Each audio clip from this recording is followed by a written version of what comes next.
महाभारत का युद्ध 18 दिनों तक चला। रक्तपात और विनाश के अलावा इस युद्ध से कुछ हासिल नहीं हुआ। कौरवों का पूरा वंश समाप्त हो गया और पांडवों के भी बहुत से सदस्य मारे गए। युद्ध के बाद जब युधिष्ठिर का राजतिलक हो रहा था, तब कौरव माता गांधारी ने भगवान श्रीकृष्ण को युद्ध के लिए दोषी ठहराया और क्रोध में श्राप दिया कि जैसे कौरवों का वंश नष्ट हुआ, वैसे ही तुम्हारा यदुवंश भी नष्ट होगा। गांधारी के श्राप से समय आने पर विनाशकाल प्रारंभ हुआ। श्रीकृष्ण द्वारका लौटे और अपने यदुवंशी परिवार के साथ प्रयाग क्षेत्र की ओर चले गए। उन्होंने ब्राह्मणों को अन्नदान किया और यदुवंशियों से कहा कि अब मृत्यु की प्रतीक्षा करो। कुछ दिनों बाद यदुवंशियों में महाभारत की चर्चा होती हुई झगड़ा शुरू हो गया। सात्यकी और कृतवर्मा में विवाद हुआ। सात्यकी ने गुस्से में कृतवर्मा का सिर काट दिया। इसके बाद यदुवंशी एक दूसरे से युद्ध करने लगे। इस भीषण लड़ाई में श्रीकृष्ण के पुत्र प्रद्युम्न, सात्यकी और बाकी सभी यदुवंशी मारे गए। केवल बब्रू और सारथी दारुक जीवित बचे। यदुवंश के विनाश के बाद श्रीकृष्ण के बड़े भाई बलराम समुद्र तट पर गए और ध्यान लगाकर अपने शरीर का त्याग कर स्वधाम लौट गए। कुछ दिन बाद श्रीकृष्ण पीपल के पेड़ के नीचे ध्यान की अवस्था में बैठे थे। तभी वहां एक जरा नाम का बहेलिया आया, जो हिरण का शिकार कर रहा था। दूर से उसने श्रीकृष्ण के तलवे को हिरण का मुख समझ लिया और तीर चला दिया।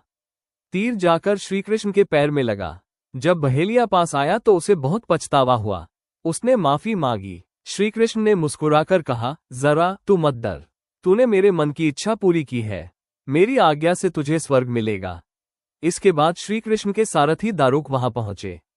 कृष्ण ने उन्हें आदेश दिया, दारुक, द्वारका जाओ और सबको बताओ कि यदुवंश समाप्त हो गया है।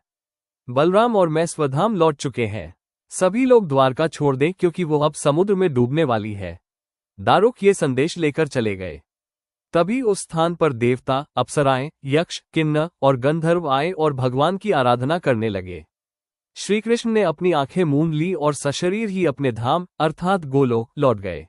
जब ये समाचार द्वारका पहुंचा, तब देवकी, रोहिणी, वसुदेव, रुक्मिणी और अन्य रानियां सबने शोक में अपने शरीर का त्याग कर दिया।